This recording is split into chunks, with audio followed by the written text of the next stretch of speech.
This is the Keychron Q3. Today we're gonna be checking out and seeing if it's worth it. Now, opening this up, if at any point during the video, you wanna check out this exact same keyboard, there is a special place to get this that is the best place to get it, linked below, and I'm gonna tell you why, not sponsored. So Keychron has this thing where the shipping, okay? If you've ever tried to buy a Q series Keychron, it's like $30 for shipping, but only for the Q series. Super annoying, really weird, I don't like it. But the website that I got a lot of my Switches has the Q1, 2, and 3, and if you spend over $100 on their site, which obviously these are, it's free shipping, so you don't have to pay that $30 shipping fee. Not sponsored or anything, they are affiliated, but that's actually where I bought my Q1 from. And my Q2? I think so. Okay, so getting this open, and there it is. Okay, so manual, stuff like that. We got the fully built version. So right off the bat, pretty dang heavy. But this is a TKL, which is very cool. Let's pull this out. Smells good.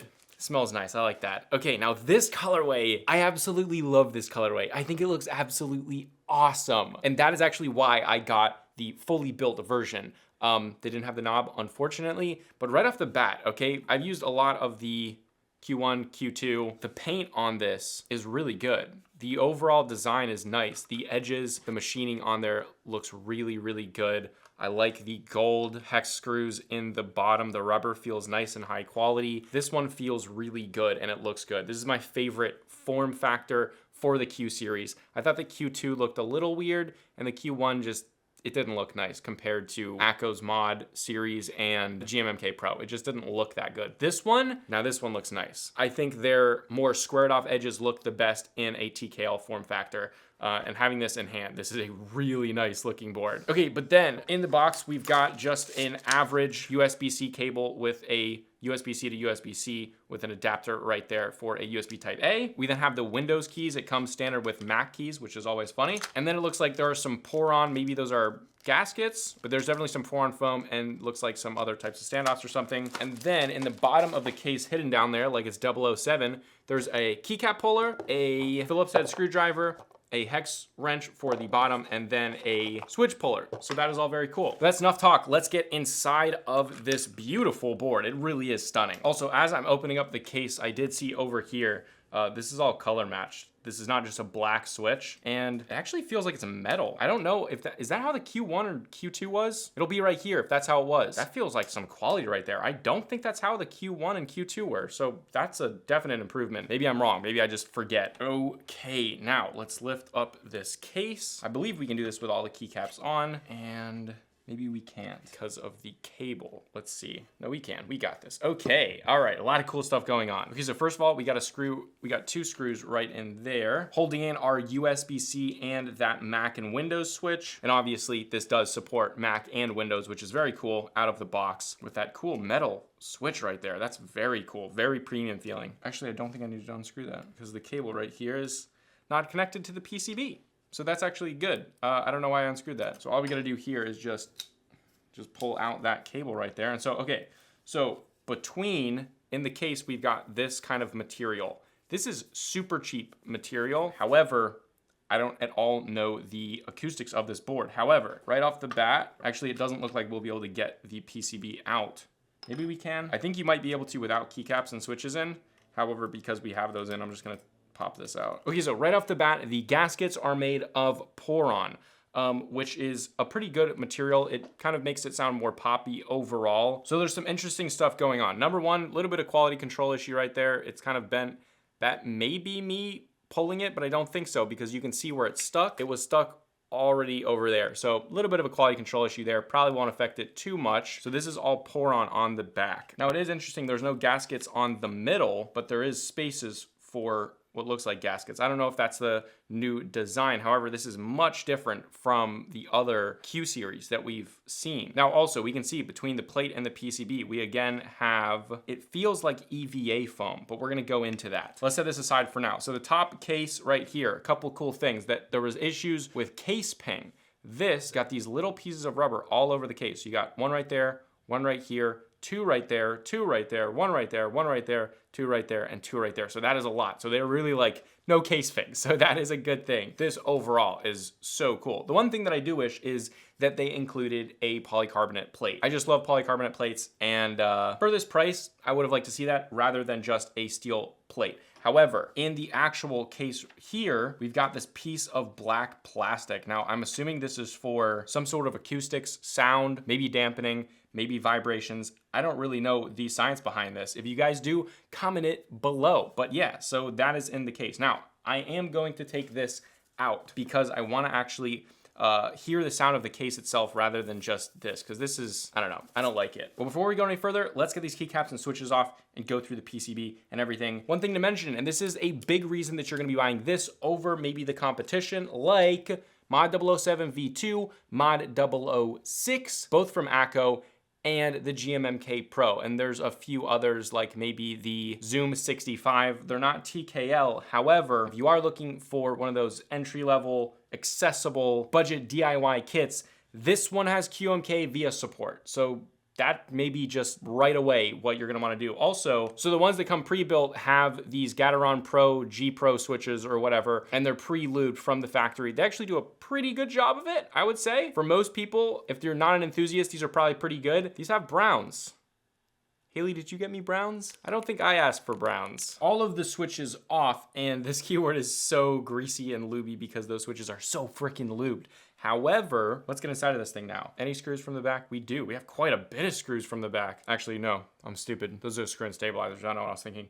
Okay, so there's actually only a few. All right, and then pulling this thing apart, there is the PCB. And what you notice right away is, like I said, screw-in stabilizers. Fantastic. I don't know how good these are going to be lubed and tuned, but we will see that, although I think they're gonna be pretty good. And you can see, powered by QMK firmware, very cool. Keychron, cool thing. 5-pin, south-facing LEDs. Keychron's doing it. They've been doing screw-in standoffs, south-facing LEDs, which is great. That's what everyone wants. There is an absolute massive amount of grease, and actually on my K8 Pro, some of the stabilizers were overlubed, which I've actually never seen before on any like stabilizers ever that are from a pre-built. So that's interesting. Now, moving to the plate is a steel plate. It is a black plate, so it's not color matched. Kind of wish it was color matched. I think that would have been cool, either white or color matched. But yeah, it is a nice thick plate. It's pretty dang rigid. Overall, I think it's good. But this is EVA foam. So it's not Poron. This is just an EVA foam. And honestly, if I'm gonna mod this slightly, which I am, this thing's gotta go. Most of these Q series keyboards, if not all of them, are quieter. And this is not gonna help. So we're gonna take this out and replace it with some PE foam, which is gonna make it a little bit more creamy, which is honestly what I think these boards need. All of the Q series, I think they need to be a little more creamy. So that's what we're gonna do. And also, these G Pro switches, I think they're good, and I would recommend the Reds. If you're new to keyboards, or if you just want a nice keyboard without doing custom switches, which I don't know why you're buying this keyboard, but if that is the case, the Reds are great if you're kind of new to keyboards. However, just get your own switches. But let's get to doing a few mods. Okay, so right away for the mods, we're just gonna put this part, we're gonna cut out some PE foam for this, maybe tape mod the back of this, and new switches. Because these Gateron G Pro Browns, dude, they feel mushy as heck. Though the Reds are good. You can get those. All right, first thing we're gonna do is grab our self-healing board, grab our PE foam, and then we are going to cut out the PE foam. Just like that. That's how it's done. All right, now all we gotta do is cut out the stabilizers. And for that, we're gonna use the plate. All right, guys, and there we go. My very perfect, not at all DIY looking PE foam. Let's put it on. I really, really recommend, and this is all up to personal preference, but I really recommend making this board louder because the Q series is just, they're just too quiet for me. I don't like them in stock form, that is. I don't like them in stock form. So obviously, it's not quite perfect, but it's okay. And then we're gonna place this right on top. Boom. Then we're gonna screw the back in. Okay, and with all that done, let's put our switches in, which I'm not using these things. Ew. We are gonna be using, I only have 61 of these Texty lubed carrot switches. I lubed them, took them off a board a while ago, and so we're gonna use these. And then, I don't know, I'll put whatever I have on the other keys that I don't use as much. If you cannot tell, I was not expecting Gateron G Pro Browns to be on this, but that's what it is, and it's okay. Okay, so we put the Texty carrots on there, and then we just put some unlubed jelly pinks. Don't have any lube jelly pinks at the moment, so this is what we have set up. It's gonna be okay. But let's flip this over and tape mod, maybe if I have enough tape. We're moving soon, okay? I've been trying not to buy stuff. Will it last? Let's see. Well, there's no way. We'll try it. Okay, it's almost going to make it. Okay, it's gonna make it. We did it! Heck yeah, guys. Okay, now this is out, but guys, we did it. And that's pretty much all I would do.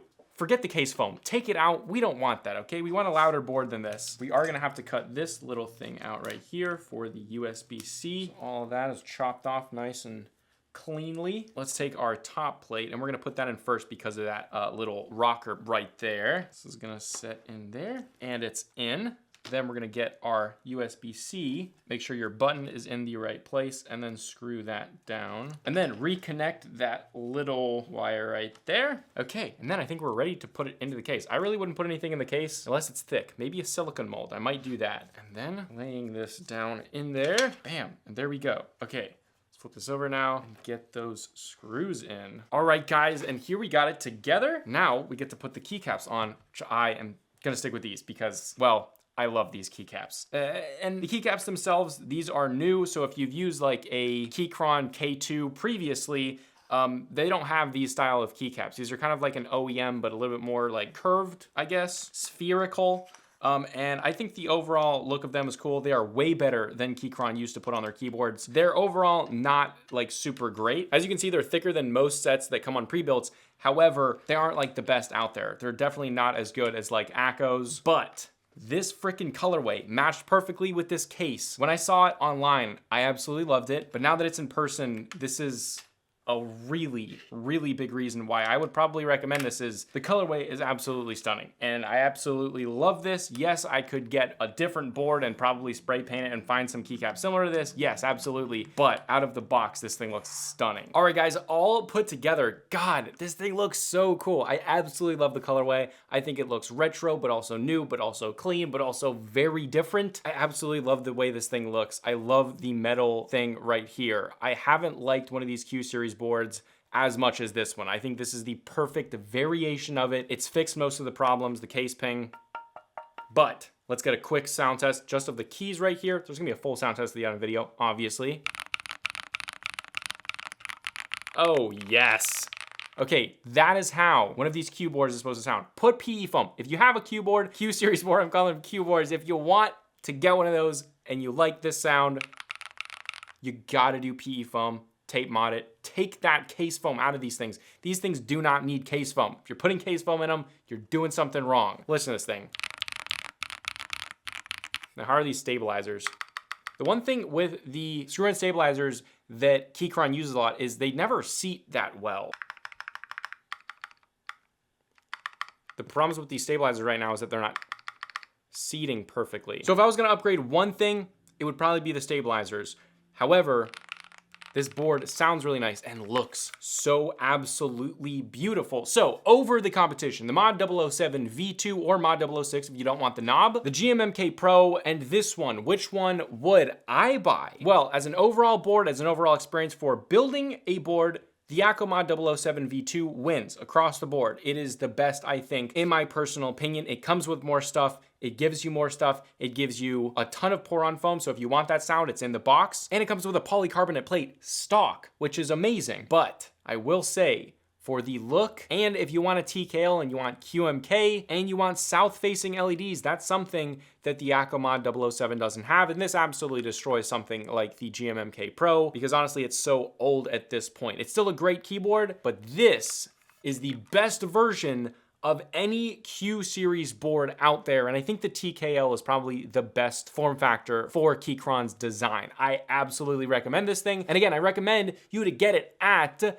DaVinCi.com. That is the best place to get it. Not sponsored, I am affiliated, but again, the reason that you should get it from DaVinCi and not Keychron is because Keychron's gonna tack on that $30 shipping, which is just ridiculous, and so DaVinCi, you don't have to have that pay that $50 shipping, which is absolutely fantastic. Overall, this is a really solid board, and honestly, I preferred the Akko Mod 007 over pretty much all the other Q series boards, except this one. This one is right next to it. I am really impressed with this one. This just feels like a really polished board, but again, take that dampening out of the plate and the PCB and take out that case foam. It's trash. But in this form, oh, absolutely yes. But yeah, DaVinCi link below. I definitely recommend this board, and I was actually pleasantly surprised with this thing. But this is a consumer tech review, and I'll see you guys in the next video.